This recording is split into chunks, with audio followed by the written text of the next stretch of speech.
হচ্ছে এখানে? রাস্তার মাঝে এত ভিড় কিসের? এখনকার ইউটিউব জগতে সব থেকে ভাইরাল প্লেয়ার রিয়াজ সাহেব এসেছে, সেই জন্য এত ভিড়। আপনাদের গ্রামে এসেছি, আপনারা যে যা পারবেন আমাদেরকে কিছু দিয়ে সাহায্য করুন।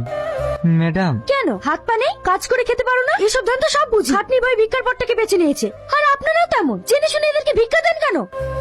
মা তুমি এটা ভুল ভাবছো, ও এটা নিজের জন্য করছে না। ওর সাথে যে বাচ্চাটাকে দেখছো, ওর বাবা ভীষণ অসুস্থ, অপারেশন করতে অনেক টাকা লাগবে, তাই ওরা এভাবে নাচ গান করে কিছু টাকা তুলছে যাতে ওর বাবার অপারেশনটা করাতে পারে। ছেলেটা খুবই ভালো, সবসময় অন্যের বিপদে আপদে ঝাঁপিয়ে পড়ে। আমি না জেনে অনেক বড় ভুল করে ফেললাম, ওকে আমার এইভাবে বলাটা উচিত হয়নি। হ্যাঁ ম্যাডাম, এর জন্যই বলে কারো সম্বন্ধে কোনো কিছু না জেনে কোনো মন্তব্য করতে নেই। এ যুগে অনেক বড় লোক আছে, কিন্তু তাদের সবকিছু থেকেও তারা কোনো অসহায় মানুষকে সাহায্য করে না। আর এই ছেলেটিকে দেখুন, গরিব হতে পারে কিন্তু তার মনটা অনেক বড়। ম্যাডাম আপনার জন্য সবাই ওয়েট করছে। চলো আমি আসছি।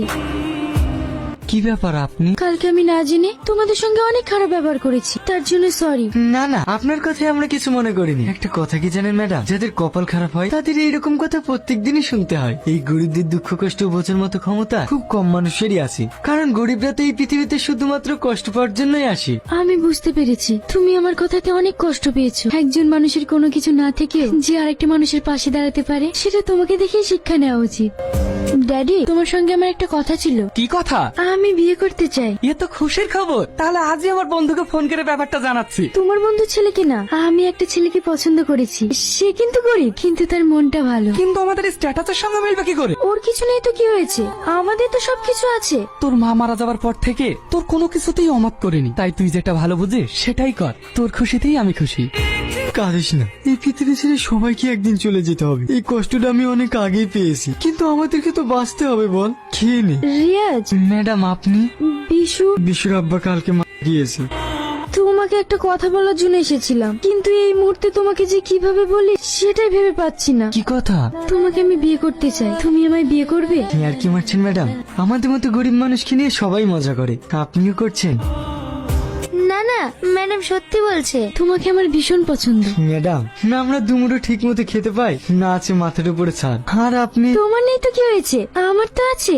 না ম্যাডাম, এই মুহূর্তে বিশুকে রেখে আমি। বিশুও থাকবে, ও তোমার ছোট ভাইয়ের মতো। গুরু একটু পাশে পাশে দাঁড়াও। ম্যাডাম ওইদিকে সব কি হলো ম্যাডাম? আপনি কান্না করছেন কেন? এখন কান্না করে লাভ কি ম্যাডাম? আপনি তো নিজের হাতে সবকিছু শেষ করে দিয়েছেন। বিশু, আমি তোর ভাবিকে খাবারটা দিয়ে আসি। আজও অপমান হতে যাচ্ছ? কেন অপমান হতে যাবো? ও তো আমার বউ। খাবারটা দিয়ে আসি, না হলে আমার না খেয়ে থাকবে। তোমাকে ভাবে কোনোদিনই ভালো চোখে দেখে না, দিনের পর দিন তোমাকে অনেক অত্যাচার করে, তবুও তুমি কিছু মনে করো না। অনেক বেলা হয়ে গেছে, খাবারটা খেয়ে নাও। এই ইডিয়েট, এটা কি করছো? এসব চাকর বাকর কোথা থেকে আসলো? সরি স্যার, ইনি ম্যাডামের হাজবেন্ড। কি? এটা তোমার হাজবেন্ড? কেন আমাকে দেখে আপনাদের মানুষ মনে হচ্ছে না? এটাই আপনাদের বড় লোকদের সমস্যা, সবসময় মানুষের ড্রেস দেখে বিচার করেন। তবে ড্রেস দেখে নয়, মানুষের মন দেখে বিচার করতে শিখুন। কি? যত বড় মুখ নেই তত বড় কথা। মিস তুহিনা, আপনি জেনে শুনে আপনি আমাকে ডেকে নিয়ে এসে অপমান করছেন। আপনার সঙ্গে আমি কোনো ডিল করবো না, এই ডিল আমি ক্যান্সেল করলাম। আপনি একটু শান্ত হন, আমি দেখছি। তোমাকে আমি কতবার বলেছি তুমি আমার অফিসে আসবে না? তোমার লজ্জা কিনা বলতে কিছু নেই? একটা কথা কান খুলে শুনে রেখো, এই ডিলটা তোমার থেকে আমার বেশি জরুরি। যাও এখান থেকে। গুরু, আমাদের সেই আগের ভিডিও গুলো সব ভাইরাল হয়ে গেছে, একটাতে 7 মিলিয়ন ভিউজ এসছে।